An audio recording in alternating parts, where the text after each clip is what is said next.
नहीं नहीं, ऐसे नहीं रद्द होने के। ये आंदोलन 1 साल से चल रहा।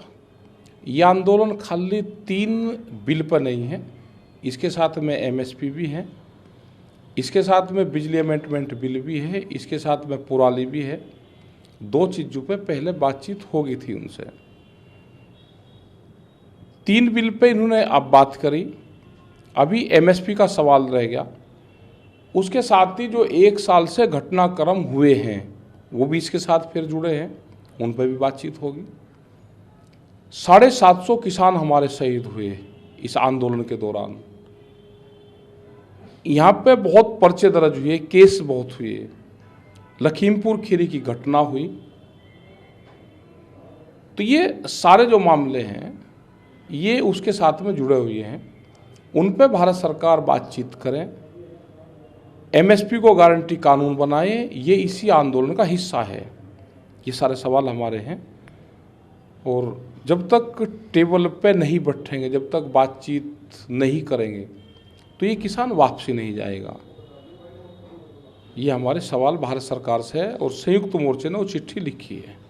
ये जो कल आप लोग जाए कि यहाँ पर लखीमपुर खीरी की घटना हुई, उसके विरोध में ये पंचायत रखी गई।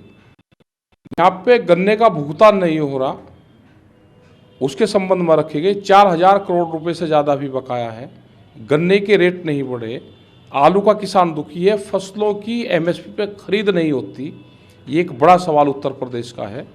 और 3 कानून वापसी लिए भारत सरकार ने, लेकिन उसके साथ में जो और मसले हैं उसके लिए चिट्ठी लिखे उत्तर प्रदेश सरकार उनको, इन मामलों का भी सोल्व करवाए। हमें फसलों के दाम चाहिए, मुकदमे वापसी चाहिए, ये सारी चीज़ें यहाँ पे है। मैसेज ये देंगे कि आंदोलन दिल्ली में चल रहा है और यहाँ पे भी जहाँ जहाँ जरूरत होगी हम मीटिंग करेंगे पूरे प्रदेश में, पूरे देश भर में। और दिल्ली का आंदोलन अभी जारी है। तो इसके बाद आपका 25 को भी है, 27 को भी है, 29 को भी है। हम ये कह सकते हैं कि जो आपके जो कार्यक्रम थे, भले ये 3 कानून वापस लेने की बात प्रधानमंत्री जी ने कही, लेकिन आपके जो कॉल आप लोगों ने दिया था वो एज इट इज रहेंगे। वो हमारे ऐसे ही रहेंगे जब तक भारत सरकार बातचीत नहीं करती। 1 साल में घटनाक्रम हुए, उन घटनाक्रमों पर सरकार बातचीत करे और अपना स्पष्ट पत्र जारी करे सरकार उस पर। ये महंगाई बढ़ रही है, 1 साल में सरकारों ने बातचीत नहीं करी। 1 साल में कितनी महंगाई बढ़ गई, 1 साल में बहुत इशू आए, उस पर कौन बातचीत करेगा। ये तो वे कानून लेकर आ गए, कानून की लड़ाई लड़ी, वापसी हो गई। लेकिन जो और इशू हैं वो तो देश में ऐसे ही खड़े। नौजवान के इशू हैं, उनकी नौकरी के सवाल उनके हैं, उस पर बात करें। महंगाई कहाँ से कहाँ चली गई। आज ये पूरी देश की प्रॉपर्टी को बेचने लग रहे हैं, मंडियों की ज़मीन को बेचने लग रहे हैं, गांव समाज की ज़मीन को बेचने लग रहे हैं। तो उस पर कौन बात करेगा, उस पर भी इनको बात करनी पड़ेगी। तो क्या प्रधानमंत्री जी ने जो 3 कानून वापस लेने की घोषणा करी, आपको लगता है कि वो आधी अधूरी है?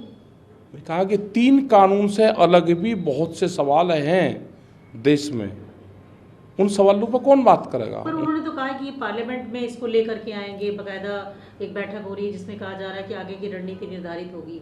तो क्या ऐसा नहीं, ये भी कहा जा रहा है कि क्यों आप लोग सदन तक का वेट नहीं कर रहे, संसद चलने तक का? नहीं नहीं, और क्या सदन में आएंगे। जो दूसरे मसले हैं वो सदन में आएंगे ही नहीं। उनको तो ये कह सकते हैं, उनको ये करवा सकते हैं। वो सदन के बाहर के इशू हैं। पुराली वाला है वो सदन में नहीं आया, पोल्यूशन वाला वो सदन में नहीं आया। जो दूसरे और इशू हैं, भुगतान के मामले हैं, जैसे यहाँ गन्ने का एमएसपी का सवाल है, वो सदन की जरूरत ही नहीं उसमें, तो उनको लागू करें और सरकार बैठ के बातचीत करे। बहुत मामले मुकदमे हैं वो सदन में नहीं आएंगे। मुकदमे पर स्पष्टीकरण थे।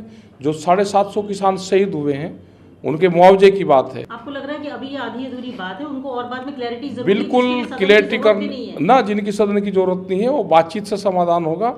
संघर्ष से समाधान की तरफ जा रहे हैं अब, तो दोनों को बैठ के बीच में बातचीत करनी चाहिए।